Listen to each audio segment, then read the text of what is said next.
South ఇండియాలోనే అతి తక్కువ ధరలకే రత్నాలందించే ఏకైక సంస్థ 6JVR. అంటే పవన్ కళ్యాణ్ కూడా నేను లేకుండా బీజేపీతో పొత్తు అనేది కుదరదు, లేకపోతే అది ఇది అనుకుంటారు. కానీ పవన్ కళ్యాణ్ అవసరమా బీజేపీ టీడీపీ పొత్తు పెట్టుకోవాలి? నిజంగా బీజేపీ పొత్తు పెట్టుకోవాలనుకుంటే గత 40 సంవత్సరాలుగా వెంకయ్యనాయుడు గారు పనిచేస్తున్నారు. ఇప్పుడు టీడీపీలోంచి వెళ్ళిన 3-4 ఎంపీలు వాళ్ళ దగ్గర ఉన్నారు. ఈయన మీడియేషన్ ఏం అవసరం లేదు అసలు. ఈయన ఓవర్గా ఎక్స్పెక్ట్ చేసుకుని నేను అది నాకు మోడీ తిన్నాను, నేను మాటలు పడ్డాను, నేను కాళ్ళు పట్టుకున్నాను, ఇవన్నీ చెప్పారు కదా సార్. ఇప్పుడు ఆయన ఏమంటున్నారు, బీజేపీ మోడీ షాకి ఈయనంటే చాలా అభిమానము, కానీ టీడీపీతో పొత్తుంటే వాళ్ళు చివాట్లు పెట్టారన్నారు. అంటే వాళ్ళకి ఇష్టం లేదు, జనసేన నాయకులకు ఇష్టం లేదు, జనసేన కార్యకర్తలకు ఇష్టం లేదు, పవన్ కళ్యాణ్ అభిమానులకు ఇష్టం లేదు, జనసేన ఓటర్లకు ఇష్టం లేదు, ఆంధ్రప్రదేశ్ ప్రజలకు కూడా ఇష్టం లేదు. అవునా? టీడీపీలో సగం మంది దానికి వ్యతిరేకం, జనసేన పొత్తు. మరి ఇంతమంది వ్యతిరేకత ఉంటే మీ ఒక్కడు వంకుపట్టే ఎందుకు? మీకు ఓట్లేసే ఓటర్ల దగ్గర నుంచి, మీ కార్యకర్తల దగ్గర నుంచి, మీ నాయకుల దగ్గర నుంచి, మీరు అమితంగా అభిమానించే మోడీ అమిత్ షా దగ్గర నుంచి ఇంతమంది మీరు వ్యతిరేకంగా ఉన్నదాన్ని మీరు మంకు పట్టు పెట్టుకొని మీరే ఎందుకు పొత్తు పెట్టుకున్నారు? ఎందుకు పెట్టుకున్నారు? యాజ్ ఫర్ యూ నేనేమనుకుంటానంటే, నా ప్రిడిక్షన్ అమరావతిలో పవన్ కళ్యాణ్కి గణనీయమైన స్టేక్స్ ఉన్నాయని. ఆయన బీజేపీతో పొత్తు పెట్టుకున్న టైమింగ్ దాన్ని మనకి కొరాబరేట్ చేస్తుంది. ఎందుకంటే అమరావతి ప్రకటన వచ్చిన మరుసటి రోజు ఆయన హైదరాబాద్ నుంచి అమరావతి వెళ్ళారు. 3 రోజుల ప్రకటన వచ్చిన మరుసటి రోజు అక్కడ ఒక పిఎస్సీ మీటింగ్ పెట్టుకున్నారు. మధ్యలో ఫోన్ కాల్ వస్తే ఢిల్లీ వెళ్ళిపోయి అప్పుడు ఫస్ట్ దాంట్లో అవ్వలేదు. మళ్ళీ 15 రోజులతో వెళ్తే అప్పుడు పొత్తు ఫైనలైజ్ అయింది. పొత్తు ఫైనలైజ్ అయి వచ్చిన తర్వాత ఫస్ట్ అమరావతికి వస్తే అక్కడ విలేకరు అడిగారు, వైసీపీలో అప్పట్లో ఒక రూమర్ ఉండేది, వైసీపీ కూడా ఎన్డీఏలో జాయిన్ అవుతుందని. మిథున్ రెడ్డి గారికి విజయసాయి రెడ్డి గారికి మంత్రి పదవులు అంట. వాళ్ళు ఎన్డీఏలో జాయిన్ అయితే మీరు ఉంటారా, మీరు బయటకు వచ్చేస్తారా అంటే పవన్ కళ్యాణ్ ఆన్సర్ ఏంటంటే, నేను బీజేపీతో పొత్తు పెట్టుకున్నది 3 రాజధానుల ప్రకటన రద్దు చేయించడం కోసం.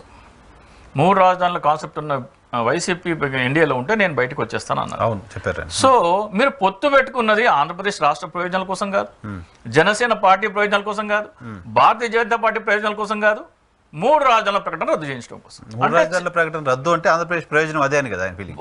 వాళ్ళది మన ఆంధ్రప్రదేశ్ ప్రజల విపక్షాల వాదన ఏంటి? అది చంద్రబాబు నాయుడు ప్రయోజనాలు. అది చంద్రబాబు నాయుడు ప్రయోజనాలు ఎలాగో ఏదో మనం నెక్స్ట్ దీంట్లో చేద్దాము. అమరావతి అనేది ఎంత పెద్ద స్కాము, దాంట్లో 3 రాజధానుల ప్రకటన రాగానే పవన్ కళ్యాణ్ కలవరపాటు ఏంటంటే, అమరావతి వెళ్ళంగానే అక్కడ పోలీసుల మీద చిందులేసాడు, కంచెలు దూకాడు, తల ఇసిరాడు, జుట్టు ఇసిరాడు. ఈ బిహేవియర్ అంతా చూస్తే పెక్యులర్గా ఉంది, ఏదో అన్రెస్ట్ ఉంది. దాన్ని ఎలా జస్టిఫై చేస్తారు మీరు? ఇప్పుడు ఆయనకి అమరావతిలో స్టేక్ ఉంది కాబట్టి ఆ బిహేవియర్ ఉందని నేను బీజేపీ దగ్గరకు ఉందనో, లేకపోతే ఆ బిహేవియర్ ఉందనో, కొట్లాడాడు, దూకాడు, కంచెలు, ఆ బిహేవియర్ కి ఆయన స్టేట్మెంట్ కూడా కొరాబరేట్ చేస్తుంది కదా. చేస్తుండొచ్చు. కానీ టీడీపీ అధికారంలో ఉన్న సందర్భంలో, అమరావతి దగ్గర భూములు తీసుకుంటున్న సందర్భంలో అక్కడ భూములు కోల్పోయిన రైతుల కండగా ఆయన నిలబడ్డారు. అన్ని భూములు ఎందుకని మాట్లాడారు, వాళ్ళని మోసం చేస్తున్నారని కూడా పవన్ కళ్యాణ్ మాట్లాడారు. అది కాదు, ఇంకా కర్నూలు వెళ్ళి కర్నూలే నా మనసుకు రాజధాని అన్నారు. అక్కడ జనాల చేత చప్పట్లు కొట్టించుకున్నారు. భూములు ఉంటే ఇవన్నీ ఎందుకు చేస్తారు? అదే చెప్తున్నాను, కర్నూలే నా మనసుకు రాజధాని, అక్కడ జనాలు చప్పట్లు కొట్టించుకున్నారు. విశాఖపట్నం వెళ్ళి విశాఖ రాజధాని అయితే బాగుండేదని అక్కడ జనాలతో చప్పట్లు కొట్టించుకున్నారు. 3 రాజధానుల ప్రకటన రాగానే ఆయన బిహేవియర్ ఎలా ఉండాలి? జగన్మోహన్ రెడ్డి గారు నేను ఎన్నికల సందర్భంగా నేను వెళ్ళి ప్రచారంలో భాగంగా నేను ఇలా చెప్తే అక్కడ ప్రజలు ఆదరించారు, ఇక్కడ ప్రజలు ఆదరించారు, మీ చేసిన 3 రాజధానుల ప్రకటన నా మనసుకు దగ్గరగా ఉంది, థ్యాంక్ యూ అని ఒక బొకే ఇచ్చి కంగ్రాచులేషన్ చెప్పాలి కదా. అక్కడ ప్రజల అభిమానం చూరగొన్నారు, ఇక్కడ విశాఖపట్నంలో ప్రజల అభిమానం చూరగొన్నారు. అంటే మీరు అక్కడ మాట్లాడింది బూటకమా నిజమా? నిజమైతే జగన్మోహన్ రెడ్డి గారు థ్యాంక్స్ చెప్పాలి మీరు. దానికి భిన్నంగా మీ వైఖరి ఎందుకుంది? అంటే అప్పుడు ఓట్లు చీల్చడానికి, ప్రజా వ్యతిరేక ఓటు చీల్చడం కోసం ఆ మాటలు మాట్లాడారా? ఎందుకు అనుకోవాలి? మీరు ఎన్నికల కంటే ముందర కర్నూలులో ఒక రాజధాని అయితే బాగుండేదని, విశాఖ రాజధాని అయితే బాగుండేదని అన్నప్పుడు కర్నూలులో 3 కట్టలేరు కదా. అసెంబ్లీ, హైకోర్టు ఇక్కడ కట్టి, అమరావతిలో కట్టి, విశాఖలో 9 కట్టలేరు కదా. దాన్ని డివైడ్ చేశారు. మీ మనసుకు దగ్గరగా ఉంది ఆలోచన, దాన్ని మీరు వెల్కమ్ చేయాలి. దాన్ని మీరు ఎలా వ్యతిరేకిస్తారు? దాన్ని వ్యతిరేకిస్తూ దాన్ని రద్దు చేయించడం కోసం బీజేపీతో ఎందుకు పొత్తు పెట్టుకుంటారు? ఇవన్నీ చూస్తే మనకు స్పష్టంగా పవన్ కళ్యాణ్కి ఖచ్చితంగా అమరావతిలో హై స్టేక్స్ ఉన్నాయి. డెఫినెట్గా నేను 2023 అనుకుంటా, 2023 అంటే 1 year or 12-13 months బ్యాక్ ఒక ఈమెయిల్ పెట్టడం జరిగింది. అమరావతి అనేది ఎంత పెద్ద స్కామ్, ఎందుకు స్కామ్ అని చెప్పేసి ఈమెయిల్ పెట్టి, దీని కనుక మీరు ప్రజల్లో ఎండగడితే జగన్మోహన్ రెడ్డి గారి మీద ఆల్రెడీ అవినీతి ఆరోపణలు ఉన్నాయి, అప్పటికి ఇంకా చంద్రబాబు నాయుడు గారి మీద కేసులు లేవు, చంద్రబాబు నాయుడు మీద ఈ అవినీతి ఆరోపణలు పెడుతున్నాను. నేను క్లీన్ కాబట్టి నాకు ఓటు వేయండి అనే ఎజెండాతో మీరు వెళ్తే మీకు ప్రజలు బ్రహ్మరథం పట్టే అవకాశం ఉంది అని చెప్పి మెయిల్ పెట్టడం జరిగింది. దానికి బోలిశెట్టి సత్య రిప్లై ఇచ్చారు. రిప్లై ఇస్తే ఏమన్నారంటే, మీరు మీ అనాలిసిస్ ఎప్పుడు వైసీపీకి అనుకూలంగా ఉంటుంది కాబట్టి మీ విశ్లేషణ మేము పరిగణలోకి తీసుకోవట్లేదని చెప్పారు. దాంట్లో వైసీపీకి అనుకూలమే ఉంది. అదే ఇప్పుడు దాంట్లో ఏమైనా డౌట్ ఉంటే ఇది అవునా కాదా మీ కళ్ళకు కట్టేట్టు ఉంటుంది. ఇది నిజం అవునా కాదా, కాదంటే లేదు మీరు చెప్పే వాదన తప్పు అని ఇంకో వాళ్ళ వాదన ఏంటో వాళ్ళు వాళ్ళ జస్టిఫికేషన్ వాళ్ళు చెప్పుకోవచ్చు. లేదు మేము చంద్రబాబు నాయుడు కరెక్ట్ అంటే అది ఎందుకు తప్పు నేను చెప్తున్నప్పుడు, మీకు పొలిటికల్ గెయిన్స్ ఉన్నప్పుడు దాన్ని ఎందుకు మీరు ఎత్తి చూపలేదు? అలా అది కాకుండా చంద్రబాబు నాయుడు గారు అరెస్ట్ అయిన వెంటనే ఫ్లైట్ తీసుకుని ఆయన వద్దాం అనుకున్నారు. గన్నవరం ఎయిర్పోర్ట్లో నాదెళ్ల మనోహర్ గారు ప్రెస్ మీట్ పెట్టి ఏమన్నారంటే, చంద్రబాబు నాయుడు గారికి సంఘీభావం తెలపడానికి స్పెషల్ ఫ్లైట్లో ఆయన టేకాఫ్ అవుదాం అనుకుంటే ఇక్కడ డీజీపీని వారించి దాన్ని టేకాఫ్ అవ్వకుండా ఆపిస్తారని చెప్పారు. ఆయన రోడ్డు మార్గంగా వస్తుంటే పోలీసులు ఆపారు. నాదెళ్ల మనోహర్ ఈ స్టేట్మెంట్ ఇచ్చిన తర్వాత పోలీసులు ఆపకుండా ఉంటారా? ఆయన వస్తున్నారన్న నాదెళ్ల మనోహర్ స్టేట్మెంట్ ఏంటి? చంద్రబాబు నాయుడుకి సంఘీభావం తెలపడానికి వస్తున్నారని నాదెళ్ల మనోహర్ గన్నవరం ఎయిర్పోర్ట్లో చెప్పాడు. ఏపీ మొత్తం అది చూసింది. ఏపీ పోలీసు బాధ్యత ఏంటి? పవన్ కళ్యాణ్ దగ్గర ఫ్యాన్స్ ఉంటారు కాబట్టి బస్సులు తగలెట్టండి అదటని ఏ స్టేట్మెంట్ ఇస్తారని ముందు జాగ్రత్త చర్యగా ఆయన అరెస్ట్ చేశారు. ఆయన రోడ్డు మీద పడుకున్నాడు. అంత కలవరపాటు ఎందుకు ఆయనకి? చంద్రబాబు నాయుడు అరెస్ట్ చేస్తే ఈయన కలవరపాటు ఏంటి? చంద్రబాబు నాయుడు, చింతా రాజశేఖర్ గారు, ఇంకెవరని కాదు సార్. ఆంధ్రప్రదేశ్లో ఒక పార్టీ అధ్యక్షుని అరెస్ట్ చేశారంటే డెమోక్రటిక్గా వెళ్ళట్లేదు. కవితని కూడా అరెస్ట్ చేశారు అనేది కదా అప్పుడు పాయింట్. తెలంగాణలో కూడా జనసేన పార్టీ ఉంది కదా, కవిత గారిని కూడా అరెస్ట్ చేశారు కదా, మరి రోడ్డు మీద పడుకోలేదా?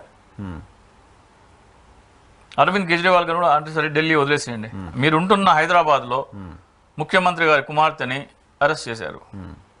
కనీసం ఒక స్టేట్మెంట్ లేదా? అక్రమ కేసు అని అనుకోలేదేమో.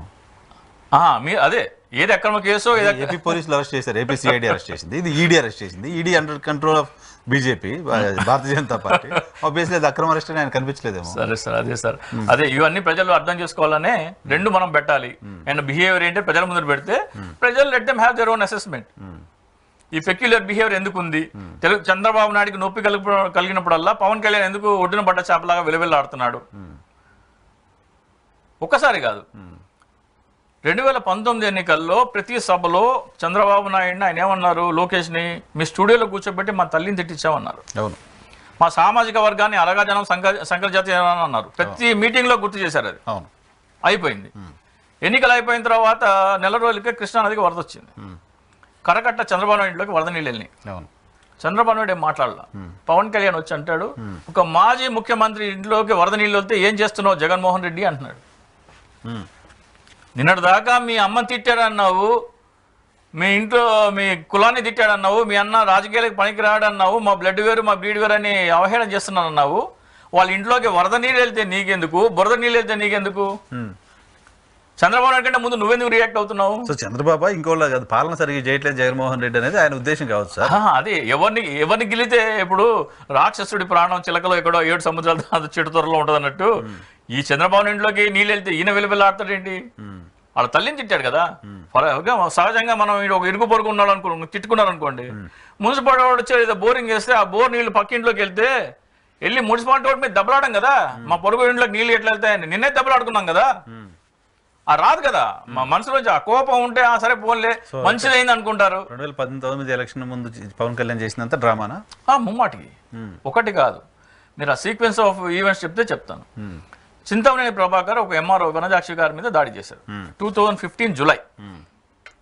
పవన్ కళ్యాణ్ 2015 ఆ రోజున మాట్లాడలేదు, ఆ మర్నాడు కానీ ఆ వారం కానీ ఆ నెల కానీ ఆ సంవత్సరం కానీ మాట్లాడలేదు. 3 సంవత్సరాల తర్వాత 2018లో మంగళగిరి ఆవిర్భావాల సభలో వచ్చి మాట్లాడతాడు. ఏమి చింతమనేని ప్రభాకర్ ఒక ఎంఆర్ఓని కొడతావు, నీకు ఎంత ధైర్యం అంటాడు. 3 years తర్వాత. అంటే ఆ రోజున మీరు డిసైడ్ చేసుకున్నారు యాంటీ ఇన్కంబెన్సీ ఓట్ కట్ చేయాలని. యాంటీ ఇన్కంబెన్సీ ఓట్ కట్ చేయాలనుకున్న తర్వాత పవన్ కళ్యాణ్ వైఖరి ఏంటి? మా అమ్మని కూర్చొని స్టూడియోలో తిట్టించారు, అలాగే మా అన్నని రాజకీయాలకు పనికిరాడని తిట్టించారు, మా కులాన్ని తిట్టించారు. ఇది కాకుండా కాపు సామాజిక వర్గానికి చెందిన ఒక 20 మంది నాయకుల్ని పార్టీలోకి ఆగమేఘాల మీద తీసుకున్నారు. జేడి లక్ష్మణ్ గారు, తోట చంద్రశేఖర్ గారు, చింతల పాదసారథి గారు, ఆకుల సత్యనారాయణ గారు, ఆర్టీ విజయబాబు గారు, పుల్లారావు గారు కూడా పెద్దపాటి పుల్లారావు గారు కూడా పెంటపాటి పుల్లారావు గారు ఒక 20 మందిని ఎన్ఆర్ఐస్ కొంతమంది ఆర్ఎంఆర్ గారు chief secretary, Tamil Nadu chief secretary, వీళ్ళందరినీ పార్టీలోకి తీసుకున్నారు. వీళ్ళందరినీ పార్టీలో తీసుకుని పదే ప్రతి మీటింగ్లో మా కులాన్ని తిట్టారు, మా అమ్మని తిట్టారు, మా అన్నని తిట్టారు. ఏంటి ఇది ఇండికేషను? కాపులందరూ మాకు ఓటేయండి, ఇది కాపుల party. So Prajarajyam vote bank 2009 Prajarajyam experiment 2009 అంటే ఏపీలో పిఆర్పి ఓటు బ్యాంకు 23%, మొత్తం తెలంగాణ కలిపితే 18%. సో ఈ 23% కనుక అంటే చంద్రబాబు నాయుడు 2018 సర్వే ఏం చెప్తుందంటే 40,000 ఫర్ చంద్రబాబు నాయుడు, 60% అగేన్స్ట్ చంద్రబాబు నాయుడు. అప్పుడు పవన్ కళ్యాణ్ లేడు. పవన్ కళ్యాణ్ లేనప్పుడు యాంటీ ఇన్కమెన్సీ 60% ఉంటే మొత్తం వెళ్ళిపోతే 23 కూడా రావు. Okay. So anti incumbency cut చేయాలి. సో 25% కనీసం కట్ చేయాలి. ఎవరున్నారు? పిఆర్పి ఫిగర్స్ గుర్తొచ్చి కులాన్ని తిట్టించడము, తల్లిని తిట్టించడము, అన్నని తిట్టించడము, కాపు నాయకులందరినీ చేర్చుకోవడము, ఇవన్నీ కాపు ఓట్లు చేయడం, కన్సాలిడేట్ చేసి కట్ చేయడం కోసం. కాకపోతే అది కాపులు కమ్యూనికేట్ కాలేదు. కాపులకి సరిగ్గా కమ్యూనికేట్ అయినట్టయితే 25% కనుక పవన్ కళ్యాణ్ కట్ చేసినట్టయితే 35% దగ్గర జగన్మోహన్ రెడ్డి గారు ఆగిపోయేవారు, 25% దగ్గర ఈయన ఆగిపోయేవారు, ఆయన 40%తో మళ్ళీ గవర్నమెంట్ ఫామ్ చేసేవారు. ఓకే. ఇది అయిపోయిన తర్వాత నేను దీన్ని మళ్ళీ మనము గాలి మాటలు చెప్తే కదా, ఎన్నికలైన వెంటనే కాపు నాయకులందరినీ బయటికి పంపించేశారు. పార్టీ కార్యాలయంలో మొన్నే ఒక వ్యక్తి బయటికి వెళ్ళిపోయాడు కదా, సందీప్ పసుపులేటి అని, అతను ఇంటర్వ్యూ చెప్పాడు. వీళ్ళు ఎవరైనా వస్తే వాళ్ళు ఏమైనా పేపర్స్ ఇస్తే తీసుకోవద్దు, పేపర్స్ కూడా తీసుకోవద్దు. జేడీ లక్ష్మణ్ గారికి ఇది ఫోన్ నెంబర్ ఇవ్వలేదండి పవన్ కళ్యాణ్. జేడీ లక్ష్మణ్ గారికి పవన్ కళ్యాణ్ ఫోన్ నెంబర్ ఇవ్వలేదు. నిజమా? మీరు అడగండి ఇంటర్వ్యూలో దయచేసి. Don't believe me. ఇవన్నీ నిజమా కాదా మీరు అడగండి.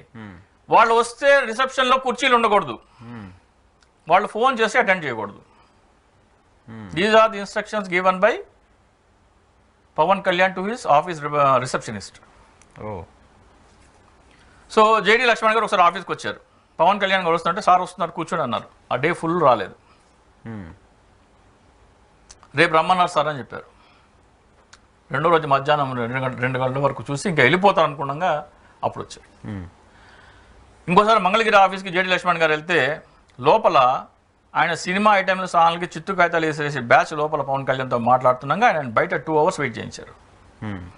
దిస్ సార్ట్ ఆఫ్ అంతేందుకు మీకు గెలిచిన ఏకైక ఎమ్మెల్యే వరప్రసాద్ గారు ఆయన నియోజకవర్గంలో ఒక మీటింగ్ పెట్టు డయాస్ మీద పవన్ కళ్యాణ్ నాదెళ్ల మనోహర్ మాత్రమే కూర్చున్నారు. కూర్చుంటే ఆయన ఏమన్నారు, నేను కూడా డయాస్ మీదకి రావచ్చానంటే నాదెళ్ల మనోహర్ ఏమంటారు, నీకేమన్నా చీర బొట్టు పెట్టి పిలవాలా అన్నారు.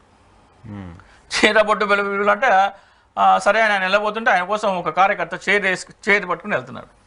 నువ్వు చీర అక్కడ పెట్టి ఆయన చీర ఆయన తెచ్చుకుంటారు అన్నారు మనోహర్ గారు. ఇది వీడియోలో ఉంది, ఈ వీడియోస్ ఉన్నాయి ఇవి. ఆ సార్ట్ ఆఫ్ ట్రీట్మెంట్ ఇస్తే మీ పార్టీలో ఎందుకుంటారు వాళ్ళు?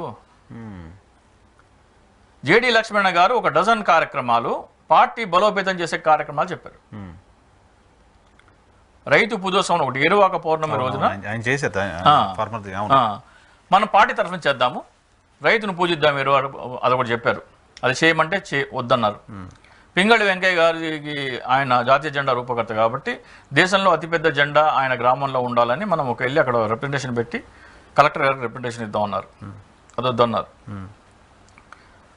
మన ఆంధ్రాలో ఇవి జరుగుతూ ఉంటాయి, ఏది మన కార్తీక వన భోజనాలు కులాల పరంగా జరుగుతూ ఉంటాయి. జనసేన పార్టీ తరఫున అన్ని కులాలకు కలిపి ఒకే చోట చేద్దామని అన్నారు. అది వద్దన్నారు. ఈ ప్రోగ్రామ్స్ అన్ని పార్టీ బలపడే ప్రోగ్రామ్స్ అవునా కదా? సో ఆయన ఫీల్ అవ్వలేదు, పార్టీని బలోపేతం చేయాలనుకోలేదు ఆయన. మరి పార్టీ బలోపేతం చేసే నాయకులు పార్టీలో ఉండకుండా తరిమేశారు.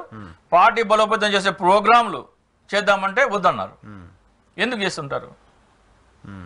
ఇదే వంగా గీతా గారు మొన్న అన్నారు కదా మీరు మా పార్టీలోకి రండి అని. ఇదే వంగా గీతా గారు 2016-2017 మధ్యలో జనసేన పార్టీ కార్యాలయానికి పొద్దున 10ంటికి వెళ్తే సాయంత్రం 4 వరకు ఆమె వేచి ఉన్నారు.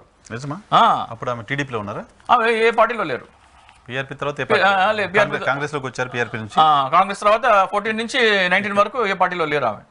19 just before elections 2 months before 2016 or 17 నాకు ఎగ్జాక్ట్ తెలియదు. 10 o'clock నుంచి ఈవినింగ్ 4 o'clock వరకు ఆమె కూర్చోబెట్టారు.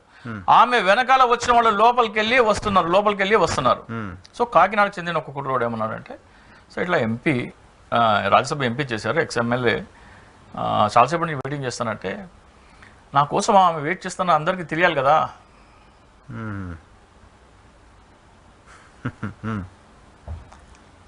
ఈ రోజున మరి ఇప్పుడు జగన్మోహన్ రెడ్డి గారి దగ్గర ఉన్న 20 to 25 మెంబర్స్ ఎమ్మెల్యేస్ 2014 నుంచి 2019 మధ్యలో జనసేన పార్టీలో వెళ్ళి చేరడానికి సిద్ధంగా ఉన్న వాళ్ళే. ఓకే. ఆమంచి కృష్ణమోహన్ కానీ, తోట త్రిమూర్తులు గారు కానీ, లేకపోతే గంటా శ్రీనివాసరావు గారు కానీ, ఇంకొన్న లిస్ట్.